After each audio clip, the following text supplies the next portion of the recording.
Réduire ça ainsi n'est pas correct. Je reprends sa question. Sa question est celle de savoir, est-ce que je voudrais insinuer que l'erreur à ne pas commettre en entrepreneuriat, c'est d'abandonner rapidement? Si vous résumez ce que je dis comme ça, ce n'est pas bien résumé. Parce que je vous poserai la question, abandonner quoi? Vous avez d'abord choisi ce que vous voulez abandonner, là comment? On revient. Ah, vous êtes venu en retard. Voilà, ça se comprend. Parce qu'il faut d'abord définir ce qui vous a poussé à vous lancer dans ce projet. C'est la première chose à faire. C'est le premier exercice que je vous ai demandé de faire, se reposer les questions. Parce que si effectivement vous faites cette évaluation, vous vous rendez compte que ce qui vous a poussé à vous lancer dans le projet actuel est basé sur des mauvaises questions, il faut abandonner. Oui, il faut abandonner. Il faut changer d'orientation totalement. Et là, abandonner ne serait pas se débiner ou alors ne pas être objectif, mais ce serait prendre des décisions conséquentes pour ne pas inutilement perdre du temps. Comme quelqu'un l'a dit, être réaliste par rapport à l'environnement, parce que même le réalisme, c'est fonction de l'environnement.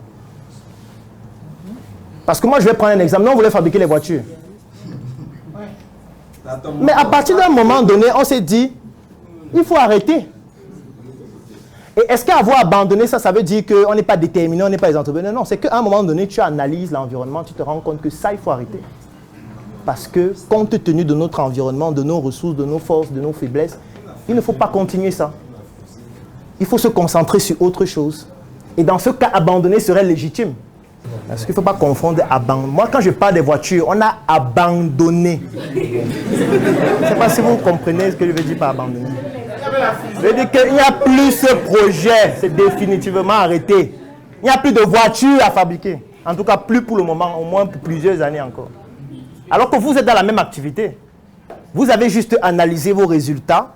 Vous vous êtes rendu compte que vous avez beaucoup plus de résultats, par exemple, en ligne. Et puis vous avez décidé de changer de stratégie pour réduire les coûts, pour optimiser vos charges. C'est tout. Ce n'est pas abandonné, c'est différent. C'est différent. Oui, vous êtes toujours sur le même projet, juste que ça fonctionne différemment. Donc, il ne faut pas faire la confusion entre les deux.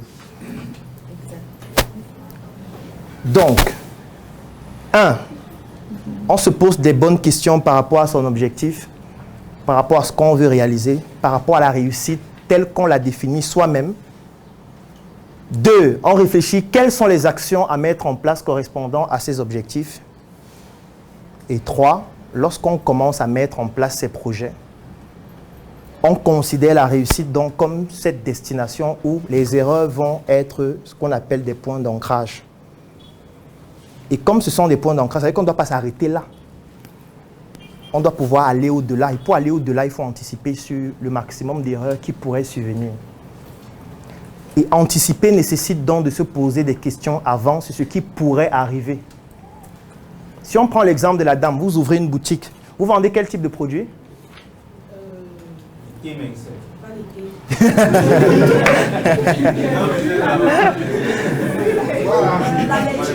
La lingerie, vous vendez de la lingerie. D'accord.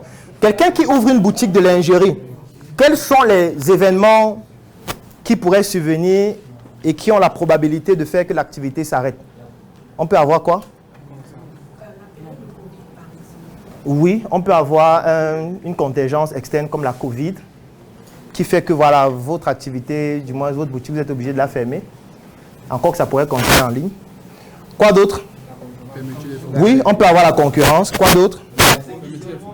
L'approvisionnement, oui, les fournisseurs. Quoi d'autre? La qualité, oui, un incendie par exemple, qui pourrait survenir, les prix. Quoi d'autre? Le vol. Oui, les sources de financement qui commencent à se tarir. Quoi d'autre? La contrebande, la contrefaçon. Quoi d'autre? Oui, les charges qui peuvent à un moment donné commencer à devenir insupportables. Quoi d'autre? Les impôts, oui.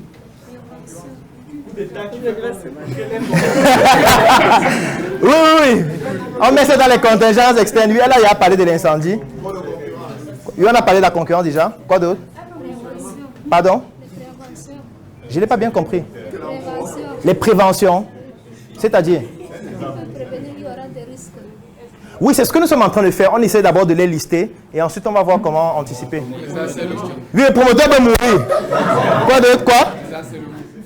Les harcèlements de quelle nature? Déjà, vu qu'elle va les gérer, oui. Dans l'idée des hommes, c'est que c'est une fille qui peut être facile. Donc elle peut avoir des harcèlements. D'accord. Les harcèlements sexuels. Quoi d'autre? Quel autre événement peut survenir? Pardon? Dans quel sens?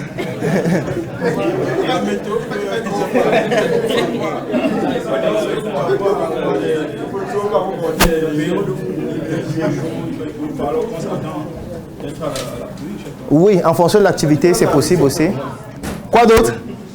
Le camion a quitté en route, ça écrase. Oui, un événement. Un accident. Les fautes de gestion, très important. Quoi d'autre? Les vols, oui. Le positionnement, très important, l'emplacement. Quoi d'autre? Son mari qui a débarqué, il a dit que je ne veux plus que tu fasses ça. Oui, une contingence externe liée à son partenaire. Quoi d'autre? En fait, est-ce que vous vous rendez compte que voilà une activité pour laquelle on réussit facilement à identifier les événements qui peuvent survenir avant? On réussit à savoir que voici des choses qui pourraient arriver. Mais le problème souvent, c'est que on ne veut pas faire cet exercice avant. Et on se lance directement. Parce que je vais prendre un exemple. Si on prend l'événement incendie qui pourrait survenir, une solution pour anticiper peut être quoi? L'assurance. Ou quoi d'autre? En dehors de l'assurance, on peut avoir quoi? Oui, on peut avoir des dispositifs qui permettent de pouvoir faire face à un incendie. Quoi d'autre?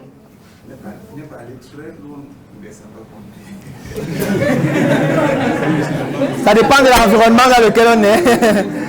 Ça dépend, mais ça peut être un argument pertinent en fonction de l'environnement. Quoi d'autre qu'on pourrait faire? Avoir?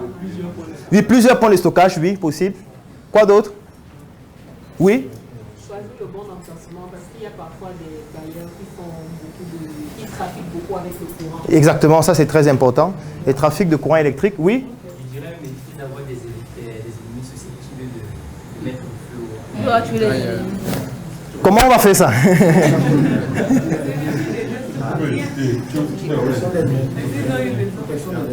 Oui, protection des installations électriques naturellement.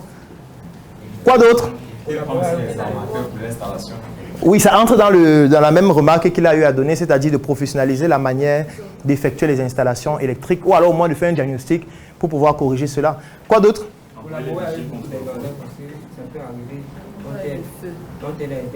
Oui, ça c'est un argument qui est très important.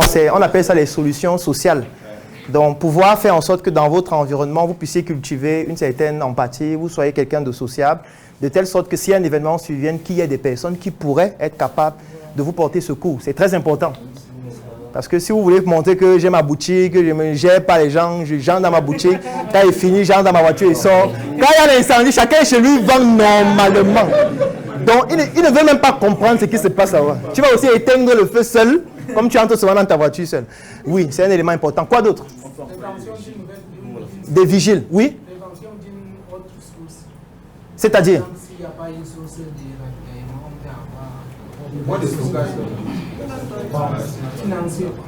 D'accord, oui, ça peut être un élément. Sur le plan financier, peut-être un capital de sécurité. Quoi d'autre? Oui. Se positionner comme une grossiste, parce que c'est un domaine qui est assez accessible et l'information par rapport au prix et la qualité des produits est assez accessible. Oui. Donc à partir du moment où on se positionne comme des grossistes et qu'on a des revendeurs, il est plus facile d'anticiper d'éventuelles périodes de baisse des ventes. D'accord, mais on était sur l'incendie. On est sur l'incendie d'abord, oui. Oui, vas-y. Se positionner dans un local où il y en a déjà d'autres qui font le même activité et aussi entrer en collaboration avec les personnes du même domaine. Ça permet d'éviter, puisque en envisageant les contraintes auxquelles on peut faire face, on aura des limites. Mais quand on s'installe dans une localité où l'activité fonctionne, on a une certitude supérieure à un demi en fait, qu'on peut réussir. Mais sur le plan de l'incendie, ça résout comment? C'est la confession. Sur le plan de l'incendie, comment est-ce que ça va anticiper? Bon, l'incendie, c'est un facteur que moi, personnellement, je pense qu'on ne peut pas prévenir. Mais on est en train de citer les solutions pour prévenir là depuis. Non, il y a quand même si on installe les Eh. que ça ne peut pas, ça ne garantit pas en fait. Ça ne garantit pas. Il peut y avoir un incendie, il n'y a pas la possibilité d'utiliser ces moyens. Non, c'est que tu n'as pas compris l'exercice. Le but de l'exercice n'est pas d'empêcher que l'incendie se produise. Ce n'est pas ça le but.